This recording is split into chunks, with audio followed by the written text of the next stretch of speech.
नमस्कार, सत्यदर्शन न्यूज मध्ये आपले स्वागत आहे। मी पायल शहा। एक नजर टाकूया आजच्या ठळक घडामोडीवर। अभिनेता सैफ अली खानच्या प्रकृतीबद्दल लीलावती रुग्णालयातील डॉक्टरांनी दिली महत्त्वपूर्ण माहिती। अभिनेता सैफ अली खानवर चाकू हल्ला झाला असून लीलावती रुग्णालयात त्याच्यावर उपचार सुरू आहेत। एका अज्ञात व्यक्तीने चोरीच्या उद्देशाने सैफच्या घरात प्रवेश केला आणि त्याने अभिनेत्यावर हल्ला केला। आरोपीने सैफवर चाकूने 6 वार केले। आता लीलावती रुग्णालयाच्या डॉक्टरांनी त्याच्या प्रकृतीविषयी माहिती दिली आहे। सैफवर न्यूरोसर्जरी आणि प्लास्टिक सर्जरी करण्यात आल्याचं त्यांनी सांगितलंय।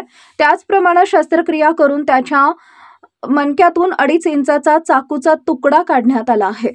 सैफ अली खानवरील शस्त्रक्रिया यशस्वीपणे पूर्ण झाली आहे।